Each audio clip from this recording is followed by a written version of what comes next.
Baik, kita lanjutkan.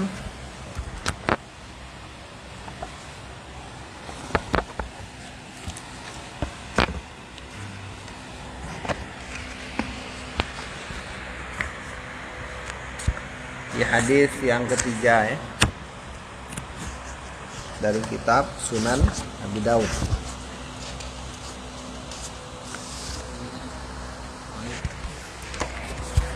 Bismillahirrahmanirrahim.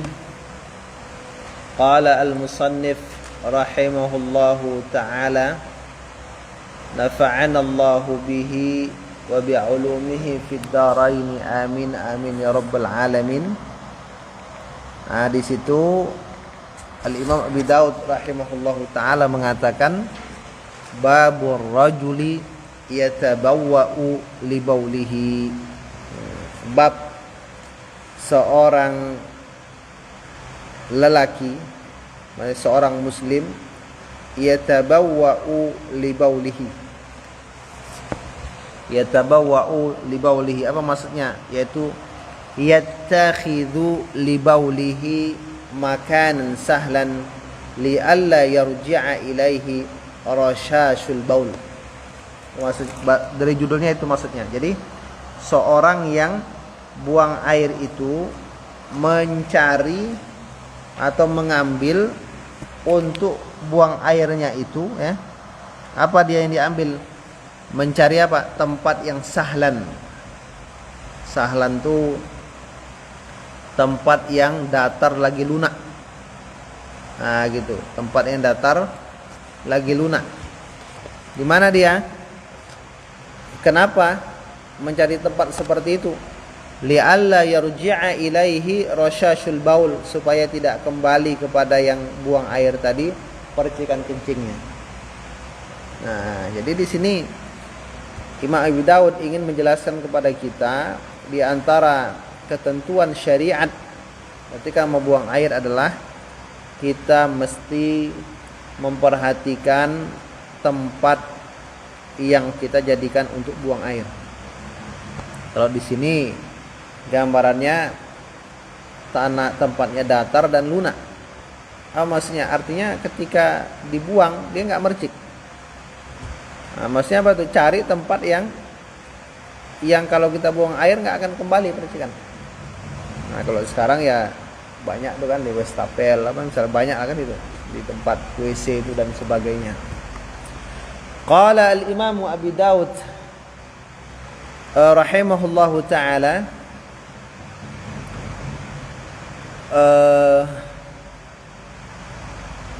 haddatsana Musa ibnu Ismail. Ya. Jadi kata beliau, telah menceritakan kepada kami Musa bin Ismail. Musa bin Ismail. Siapa Musa bin Ismail itu? Ya. Musa bin Ismail itu namanya Abu Salamah. Apa panggilannya? Kunyahnya Abu Salamah At-Tabudaki Al-Basri. Jadi Abu Salamah Musa bin Ismail At-Tabudaki Al-Basri. Jadi dia ini nisbah kepada wilayah Basrah ya. Sekarang Basrah. Beliau ini berada pada tabaqah ke-9. Kalau di perawi hadis tuh setiap tingkatan dari Imam Abi Daud sampai Nabi tuh kan melalui jalur-jalur sanad. Ya kan? Itu setiap sanad itu ada tabaqah masing-masing. Ada tabaqah pertama sahabat, tabaqah kedua mukhadram, ya kan? Orang yang tidak bertemu dengan Rasulullah sallallahu alaihi wasallam tapi sempat hidup di masa Rasul. Nah, nanti ada pembesar tabi'in, ada tabi'in pertengahan. Nah, yang Musa bin Ismail ini dia hidup wafatnya kapan? 223 Hijriah. Itu tabaqah ke-9. Dia tuh thiqah sabat. Orangnya thiqah sabat. Berarti nilai hadis yang dia bawa itu kuat. Sahih. Qala haddatsana Hammad, kata beliau telah menceritakan kepada kami Hammad. Siapa? Hammad bin Salamah bin Dinar. Ini Abu Salamah juga nih, sama dengan Musa tadi. Abu Salamah Hammad bin Salamah bin Dinar Al-Basri. Al-Basri juga. Tadi Musa Al-Basri, yang ini Al-Basri. Nah, ini tabaqah ke-8. Dia ini apa? Thiqat abid. Orangnya thiqah abid. Kalau dia membawakan hadis, maka dari sisi ini hadisnya kuat. Gitu. Qala akhbarana Abu Tayyah. Akhbarana Abu Tayyah. Siapa nama Abu Tayyah ini? Yazid bin Humaid Al-Basri. Basrah juga.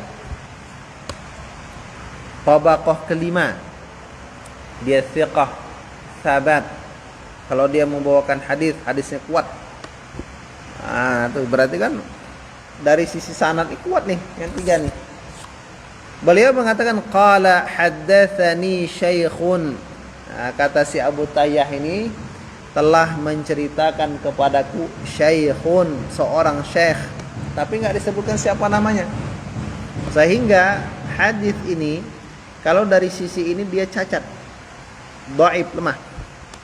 Karena ada seorang perawi yang tak diketahui siapa dia. Syekhnya siapa? Syekh tuh enggak tahu kita siapa. Ini namanya rajulun mubahamun, seorang yang mubaham, tak jelas. Maka hadis ini sanadnya dhaif, yang ringan.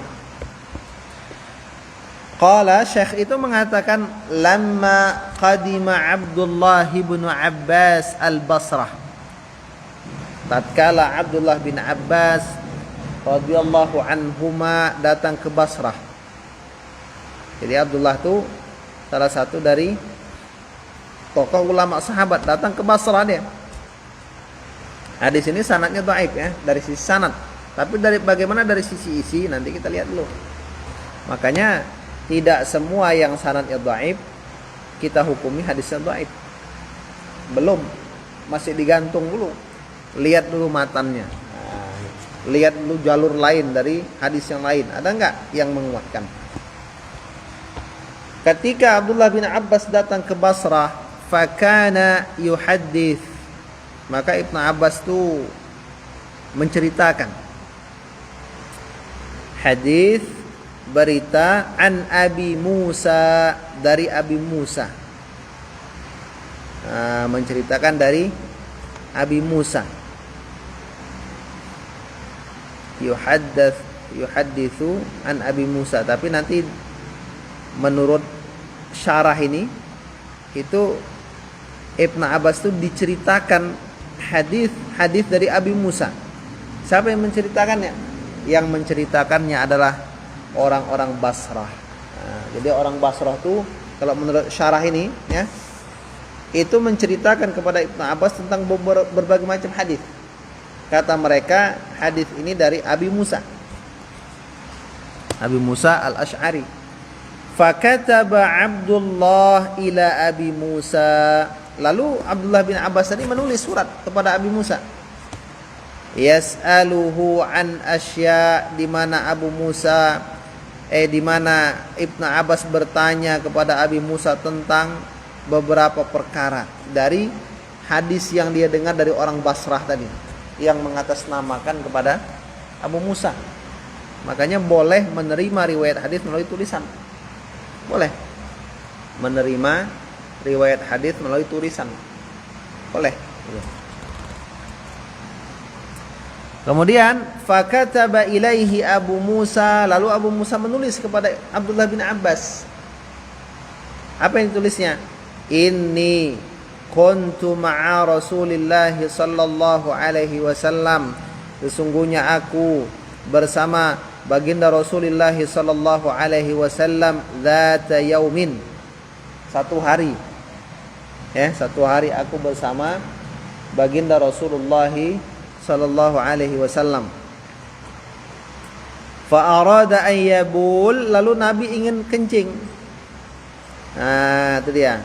Fa'ata damithan, lalu Nabi pun mendatangi damithan. Damithan itu apa? Tempat yang datar lagi lunak. Jadi Nabi mencari tempat datar lunak, gitu kan? Fi asli jidar, di pangkal sebuah dinding. Sebuah dinding, cari yang tempatnya lunak dan apa? Datar. Buang supaya percikannya nggak sampai. Fabala, lalu Nabi pun kencing. Thumma qala sallallahu alaihi wasallam, lalu Nabi sallallahu alaihi wasallam bersabda, "Idza arada ahadukum ayyabul falyartadda li baulihi mawdi'an." Kalau seorang di antara kalian, kata Rasul, mau kencing, falyartad. Apa dia? Carilah. Apa carilah? Carilah untuk kencingnya satu tempat. Tempat bagaimana? Tempat yang lunak tadi. Jangan sembarang nyemprot aja gitu, ya kan? Cari yang lunak, yang datar. Nah, isi hadis ini ya dijadikan apa namanya? Judul hadis. Nah, sanadnya dhaif tapi matannya, isi hadisnya itu tidak bertentangan dengan hadis-hadis yang memerintahkan untuk menjaga diri dari kencing. Jadi sanad itu diterima, ya. Sanad apa? Isinya itu diterima. Jadi artinya apa? Artinya dalam syariat Islam kita disyariatkan kalau mau buang air kecil, cari tempat yang datar, yang lunak, atau tempat yang kalau kita kencing merciknya nggak balik. Diterima isi hadis ini karena dia didukung oleh hadis-hadis lain yang menyuruh kita seperti itu, walaupun sanadnya lemah, kan gitu kan. Nah, itu dia. Ini hadis yang nomor 3. Nanti kita lanjutkan lagi hadis yang nomor 4 ya.